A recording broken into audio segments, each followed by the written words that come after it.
My partner came out as trans and then left me.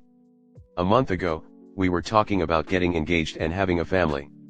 We had been dating for almost 2 years and everything seemed to be going well with a minor argument here and there.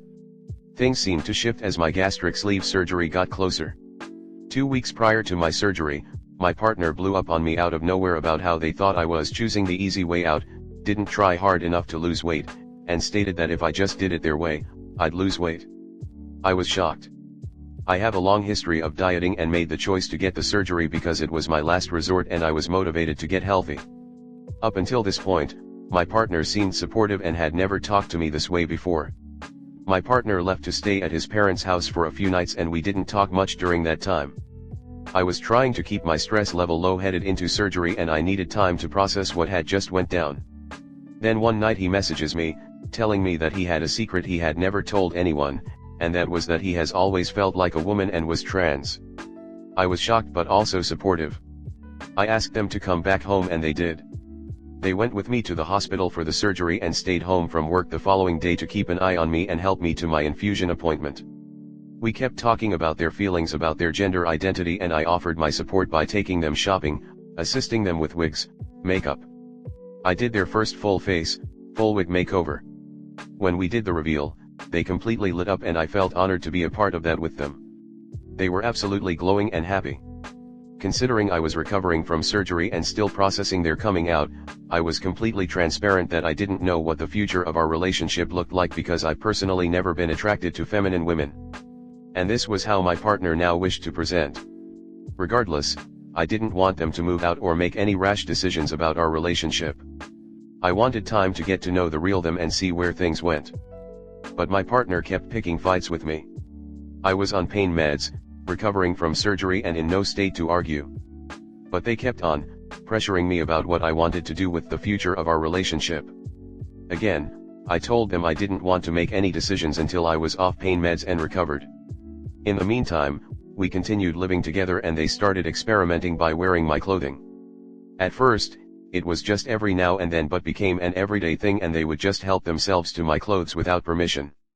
Outside of the time they were gone dressed in feminine attire, they seemed totally depressed and didn't engage much.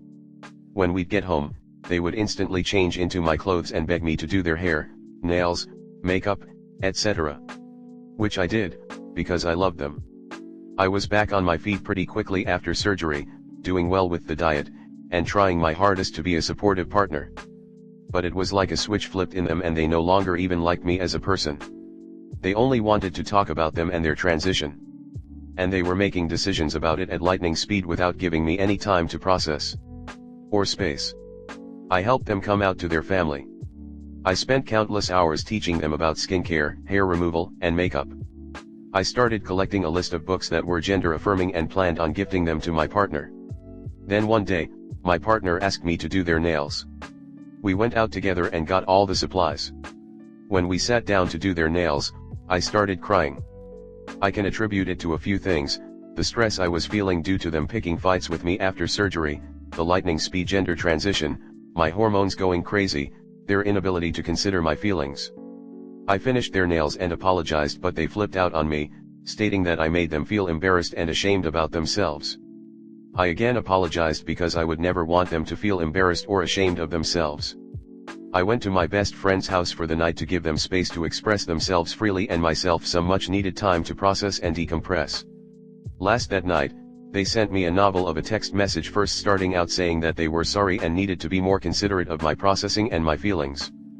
But it quickly flipped into "you made me feel embarrassed and ashamed, so I took all the paint off and put all the clothes away because you made me feel bad." The whole thing struck me as very manipulative, so I didn't respond. The next day when I returned home, they acted like everything was fine. Everything was not fine and I told them how hurt I was from the text they sent. Without much conversation, they packed a bag and left. Later, I received a text, yes, a text message, telling me they were done with me and that they posted about me on Reddit the week before and everyone told them that I was abusive and they needed to run. I knew their username, so I looked it up and sure enough, they had written a post making me out to be an abusive monster with absolutely no mention of them coming out as trans and very limited context. It was not an accurate representation of what happened. They also refuse to speak with me now and will only communicate with me through their mother. The following week, they came and removed all of their belongings and have not said a word to me. I do know they are trying to remove themselves from our lease, which will leave me stuck with an apartment that costs over half my income. I'm beyond confused and heartbroken. I feel so betrayed. I'm in disbelief that this person I was planning a life with would just abandon me, and our dog, too. Has anyone ever been in this spot before? It's just so much to process all at once. I don't even know where to begin. Comment. Start really leaning on your close friends and family.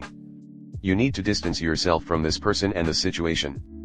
You're going to struggle, you're going to wonder if you did this, you're going to wonder why.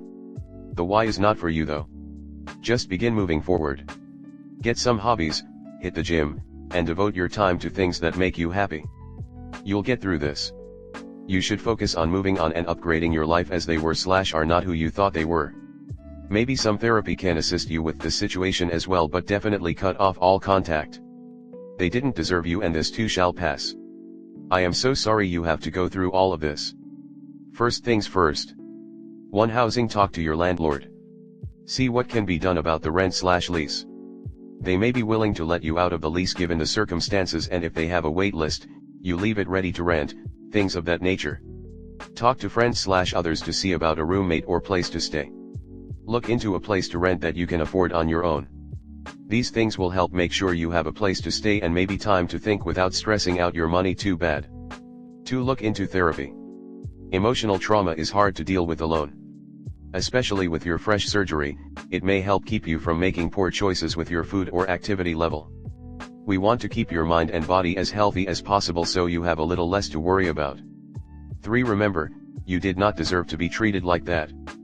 You deserve time to heal, to process, and to exist without the focus being on someone else. Whatever anyone says, hold on tight to the moves you've made for your own best health.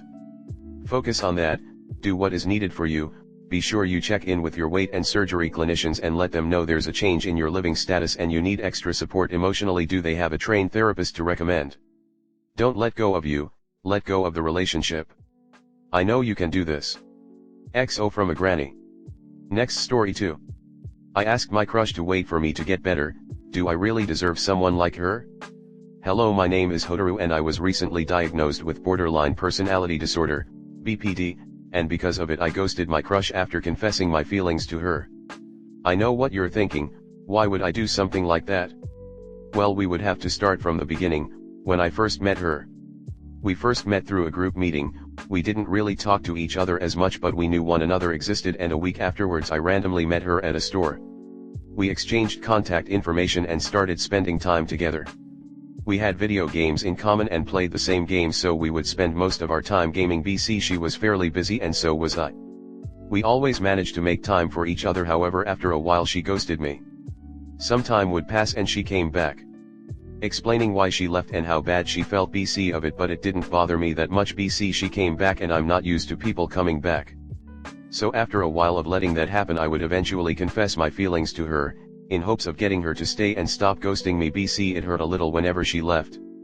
She told me that she will be busy of school and that she isn't used to having stable relationships, but I told her that I'd be willing to try anything for her as long as she's happy. As you can tell, I clearly care for this girl. That's she's always been there for me regardless if she would ghost me or not. She told me that she would be willing to give it a try and see where things go. I later had a therapist appointment that same day and was diagnosed with BPD. My therapist explained to me what this means for me and how it will affect me and my life, and I broke down that day. I felt like the biggest burden anyone can ever ask for, and of it I ghosted her. After some months of not talking to her and trying to focus more on myself, she came back and asked to talk. I agreed and we hung out. Things felt the same like they used to be and it felt nice. Later that night we talked and I told her what happened. About how I was diagnosed with BPD and the effects it has on me and those around me. I told her that the reason I left was I didn't want to burden her. She then told me that she would like to know more about BPD if I'm willing to talk to her about it, and that she doesn't want to ghost me anymore and stay with me by my side. We talked some more and I asked her what if I would have told her about my BPD even though I confessed my feelings, would she wait for me? She said that she would, and then I asked her if she would be willing to wait for me to get better before entering a relationship with her. She said yes, she would be willing to wait for me. And I know that might not seem important to you, but as someone with BPD it means everything to me. BPD is one of the most painful mental disorders anyone can be diagnosed with. 2% of the population have it and the majority are female. Having BPD feel like it is impossible to love yourself, but you try your hardest because other people love you and care for you and you were never loved as a kid or taught how to love properly, so because of it it's hard to accept when someone loves you, because your mother didn't love me when I was growing up and my father left, so it's hard for me to accept that she cares for me.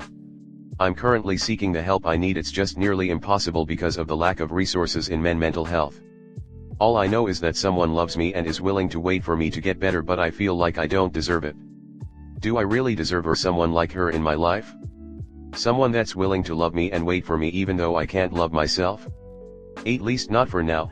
And as for any of you out there with BPD, I want to know your story and what keeps you going. Your reason isn't selfish and I hope you get the help you so desperately deserve and need.